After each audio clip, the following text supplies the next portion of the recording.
Malloy Metal Recycling, Ballyconny and Escorthy and Raheen New Ross. Malloy Metal Recycling, the scrap metal experts, turning your scrap metal into money. Do you remember? Can remember. Do you remember when? Do you remember? I Remember with Michael Doyle on Southeast Radio. Hello, good morning. It's I Remember time here. You're very welcome to join me now on this Saturday morning. It's the 6th of February, where this morning on the show we have another interesting guest for you to meet. And this morning we go to North Wexford to meet a woman who has spent all her life in farming and is now retired, but is very well known across North Wexford. Her name is Mary Doyle, and Mary is now living on the outskirts of Gorey, but previous to that she farmed during her life at Palace in Kylenairn and also at Ballinamona, Comolan. So I hope you enjoy now my discussion with Mary Doyle this morning. Well, I was born in a place called Palace in the parish of Kylenairn on the 29th of August 1927, and my mother died when I was only 5 days old. So my father's mother and sister, who wasn't married at the time, took myself and my brother to be reared in a place called Banview. That had been my father's home place, where he was born and reared. Mm-hmm. And we stayed there in Banview until my father married again in about 2 years. But he married a sister of my mother's, who was really my aunt. And we stayed there. We were brought back to Palace then, when he had got married again. And we were reared up there with our stepmother, but she was really our aunt anyhow. Well, basically then your mother died on the birth of you. On the birth of me, yeah.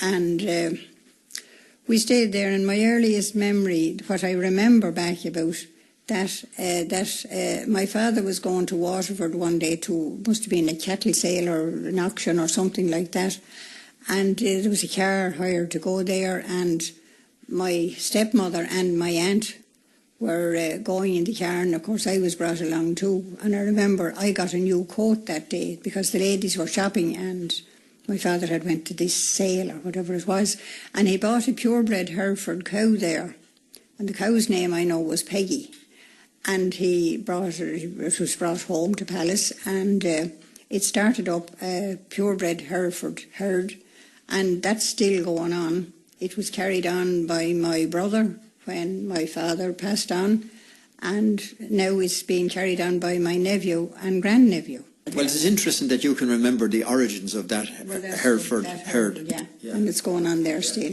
Now, you told me you were born in 1927, so that would mean at some stage this year you will be 89. That's right, yeah. 89, yes. Well, it's great to see somebody of 89 and a great memory and up for to talk to me and enjoying life to the full. So I want to talk to you a little bit about how you came to reach this age and be in such good health. So you went to school then in a place called The Gap, I believe, Mary. That's right, yes. It was in the townsland of Ballythomas. And it was bordering onto 3 parishes. There was children from Kylenairn, Annacurra and Killavany went to that school. And the school was very primitive at that time because it was one classroom and 2 teachers. And for drinking water, when we went to drinking water, there was some of the senior boys were sent up the side of the hill. The school was at the foot of the hill, and the boys were sent up to the side of the hill to a well to bring down some water every morning, I suppose in bottles or cans or something like that. And the sheep that were on the hill used to drink from the same well. But it must have been some way connected with county council regulations or something, because there was a man used to come about twice a year to put lime into the well to purify the water. But we lived to tell the tale anyhow. Yeah. And later, after a while, the water was piped down the hill a bit to a truck, and later on then it was piped down to the road, and we had a tap at the road then to get the drinking water out of. And at lunchtime we always played rounders. I think the game of rounders goes along still. Yeah. And the school was extended in our time going to school. And when it was done up, then it was a two-room school, and it was a great change for us. And while the extension was going on to the school, we had lessons in the teacher's house, which was close by. It was unoccupied at the time. And sure, everything went on in the school then, grand. Yeah. And I believe it's a very much a thriving school to this day. Oh, yes, it is, yes, and has been extended even further still. There's science rooms and I don't know what not in it, more than ever. So what age did you leave school then, or did you go beyond national school, Mary? No, I got no further education, only night classes. But I left school at 14 in 1941. And of course the war had started then. I remember the day the war started. This is the Second World War? Second World War in 19... You remember the actual day? I do, yes. Where were you? What were you doing? I was in Dublin, visiting my aunt who had looked after me when I was a small baby. And she had got married to a man who had a pub in Dublin that was right beside the forecourts. And he often showed, her husband often showed us the holes in the walls where the bullets hit it from in 1916. But that day I remember had been talk about the war going to start and so on. And that day when I was there, my uncle, or my aunt's husband, came into the living room and said that the war has started. He said, Germany has invaded Poland this morning.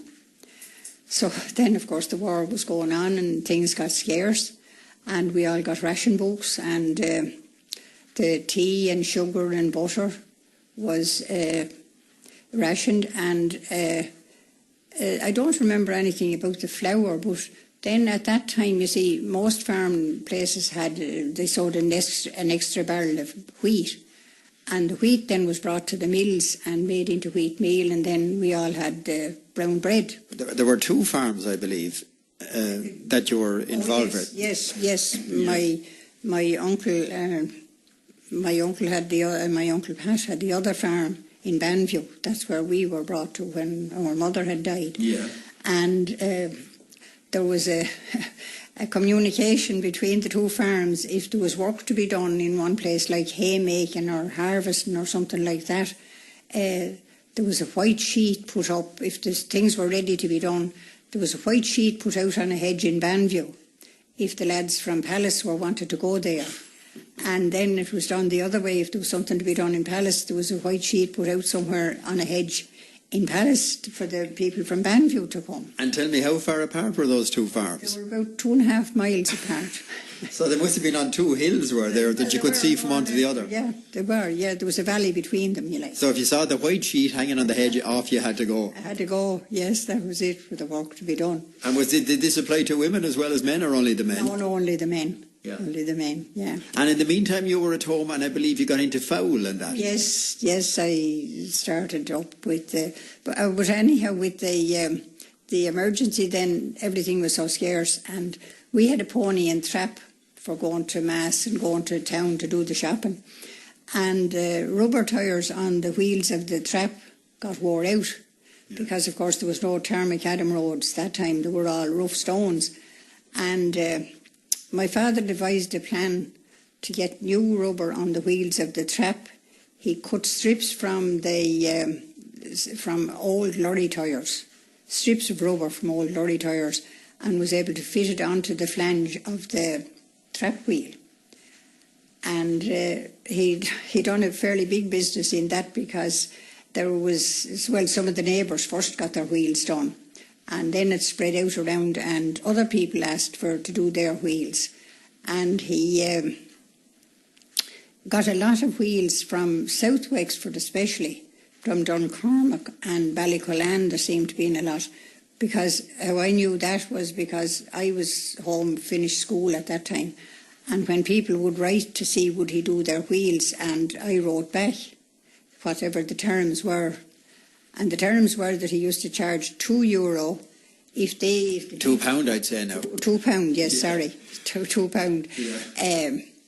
If they could supply 2 old lorry tyres, along with the £2. That was the payment for that. Or then if he had to supply the rubber, he charged £5. So that went on for 2 or 3 years. Now he was kept quite busy. And you were kind of his secretary then, were you? I was secretary, yes. I was made secretary anyhow. Yeah. And later on then I got into the fowl business, and I used to buy the day-old chicks and keep them until they were 10 weeks old. They were all pullets, of course, and kept them. When they were 10 weeks old, I sold them, put an ad in the paper, and I sold them for 10 shillings each. And later on then I kept them until they were point of lay, and I got maybe $2.50 each for them then. And were these kept inside all the time then till they were ready to be sold? Or no, they let out around the yard. Free range they were? Free range they were, yeah. Yeah.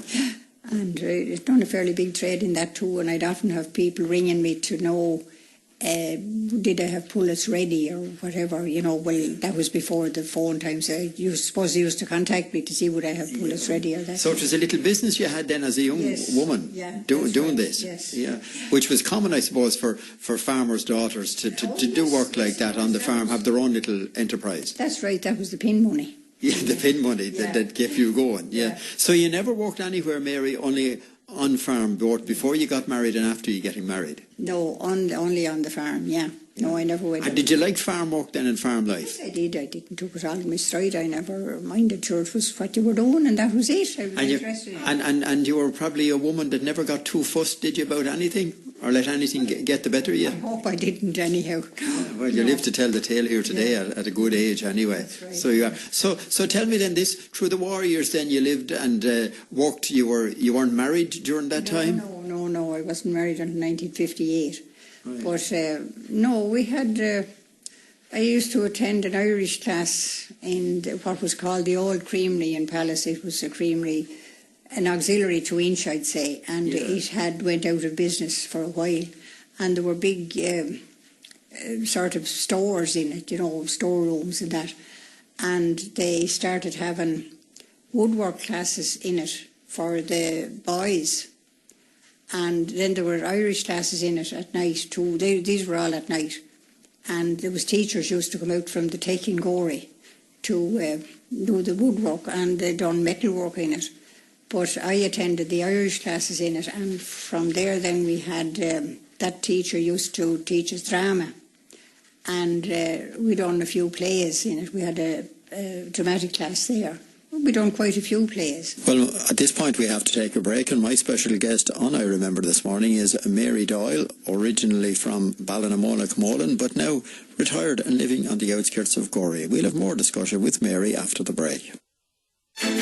North Wexford, Mary Doyle, and we are going to return to our discussion with Mary now. Even up here in North Wexford, where did you go dancing? Like, where did you socialise? We went to Kilnearn, Monaseed, Castletown, and on odd occasions we went to Courtown. That would be a special thing.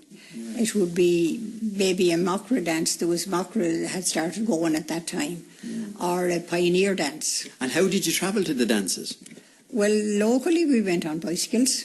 And then we had got, after the war finished up and the cars got back on the road, we had a small van. And my brother used to drive the van to these places. Yeah. Load it up, I suppose. Load it up, yeah, exactly, yeah. And then before we had the van anyhow, if there was a group of us going, we'd have to hire a car to go to Courtown. And a couple of times we went to the Mayfair in Arklow. So that'd be a really big night. Oh, that would be a big night, yes, yes. Yeah, because they were big ballrooms, like, whereas the other places were just sort of local halls. That's right, yeah. And would there be big bands playing in those places? Yes, I remember about Mick Delahunty, I think, and ones like these, you know, yeah. So it was in one of those local halls then, I believe, Mary, you met your husband. Yes, I met him in Monaseed, even though he's only from the parish of Cranford, which wasn't too far away, but I'd never seen him before, or never knew of him before anyhow. I knew. And he was from the same parish as yourself, was he? No, it was an adjoining parish. Oh, right, okay. Yeah. And I knew his sisters all right, but I'd never known him. But anyhow, that's where we met. Yeah. And we got married in 1958. And do you remember the night you met him and how you met him? I know, yes. Tell us about that. He was Michael Doyle was his name. A good name. The Doyles, all the Doyles in Cranford had nicknames. Right. Oh, there were several different nicknames, but his family were the Bugler Doyles. Right. And I was dancing with somebody, and somebody else said, "Keep us the next dance," you see. So that was all right. The next dance was called, and this fella came over and asked me up to dance. I said, "I'm sorry, I can't. I've promised somebody else. I don't know who it was." And I happened to be sitting beside my brother at the time, and I said to him, "Who was your man?" He says, "That's the Bugler now." He says. That was the first time I knew him, but anyhow he came back again and asked me up for another dance, so that's how it starts. And the rest, as they say, is history. The rest is history, yeah. And did you have a long courtship then, or did you marry him soon? No, it was a good few years then, because he was a family of 9 and he was the eldest of 5 boys, so he was working at home on his home farm, but he had acquired then, after a while, he had acquired a farm in a place called Ballinamona in the parish of Comolin. And we got married in 1958, and we went to live there. And there was an old thatched house on the place. It was a very fine house, but it was gone into disrepair, and it would have cost too much to, repair it or bring it back to normal. And we lived in a small house on the land then for 2 years. But by then we had our own bungalow built close by the farmyard. And we walked away there and we milked cows for a while, and we sent milk to Ballykinnew Creamery. And there was a man used to go the road with a tractor and trailer to gather up the cans along the road. So you remember the day of the milk can and no, indeed, I do. and lifting the milk cans and washing the milk cans and all that. So yeah. Yeah. It was, and there were some big, I don't think we ever had the big can, the big 20-gallon cans. Yeah. And the milk stand was a popular place for meeting and for that's right, yes. that time. Yeah, we had a milk stand at the end of the lane. Yeah. And then when the children started going to school, the school bus used to come to the end of the lane. To the milk stand was where they all met. Yeah, of course. Children from the locality. Yeah. They all met at the milk stand and took them on to school. But that was a well-known place. So. Yeah. And the milk stand and the school run sort of often coincided. Yes. You do the two jobs together. That's right, yes. Yeah. The two jobs were done the same, yes. So. Now, tell me, how many in family then did yourself and Mike have? We had, we had 6, but there was one little girl died at birth. And then we had the 5 then. We had 4 boys and 1 girl. And so they're all well grown up now and all have their own families. You have a number of grandchildren? 12 grandchildren. Yeah. I have 9 in Ireland and 3 in Australia. Right. Yeah. And your son in Australia then, has he been away from home for a long time? Oh, he has. He went straight from college. He done a degree in quality control, and he went on to work then from that on. And he married a girl from Australia, and we went to I went to the wedding in Australia and some of the rest of the family. And she was from Australia, but she had been working around. They lived in Amsterdam for a good few years, and they're over 2 years now gone to Australia to live. And I believe the day they got married, or the time they got married, and it was the first time you were ever on a plane, and you went the whole way around the world to Australia. Yes, that's right. I spent my 73rd birthday in Australia, and that was the first time I had ever been on a plane. Yeah, imagine that. But I didn't mind it. I got through it all right. Yeah.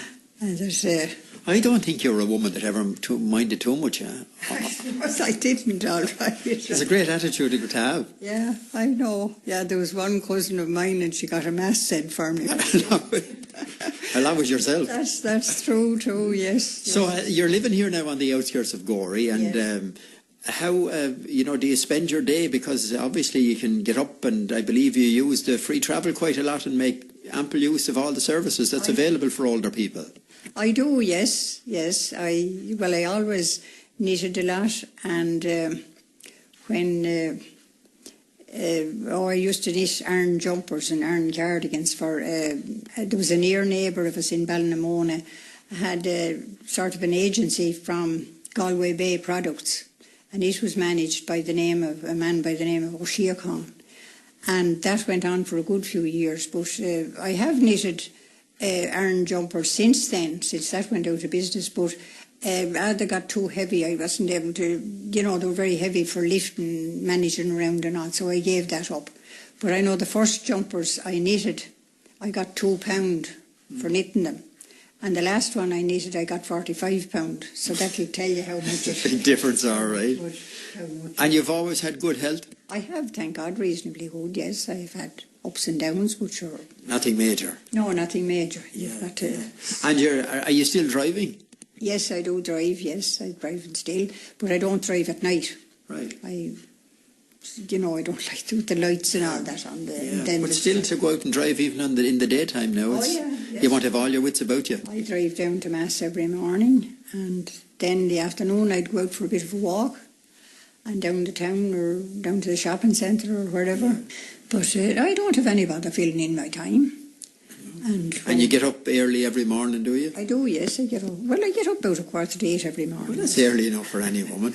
But that's what you were used to all your life, I suppose. That's right. Oh, and earlier than that too. Yeah, I'm sure. When the children were going to school, so they had to be up and out, and they all went to different schools. And what's your philosophy on life then, or what do you think has got you to this age in such fine form? Well, I don't know. I've no real philosophy. Sure, to look at the bright sides of things as far as I can see, anyhow, and think of all the good times. Sure, bad times too, but sure, anyhow, you have to get over these and soldier on. Now, you say you go to Mass every morning. You're a religious woman then? Well, I suppose you could call it that. Try to live as well as I can and do my best. Yeah. Try to keep within the bounds anyhow. Mm. And I never either drank or smoked, so I suppose maybe that has some part. Yeah. And would you take an active interest now in politics and the way the country is and the ongoing situation around the world currently? Well, I don't like to see all the murders and everything that's going on, but otherwise I wouldn't take a strong part in politics at all, no. Yeah. No, I wouldn't ever try. Well, look at Mary, we've come to the end. Our time is up now, and it's been most interesting talking to you, telling us about your life here as a farming woman, I suppose, in North Wexford for nearly all your life, retired now for the past number of years here in Gorey. So Mary Doyle, formerly from Palace, Kylenearan, Banview, Ballinamona, and now Gorey. Mary, thank you very much for being my guest on the show today. Yeah, thanks very much. And I'll have another interesting guest for you to meet on the programme at the same time next week. Until then, it's Michael Doyle saying bye-bye.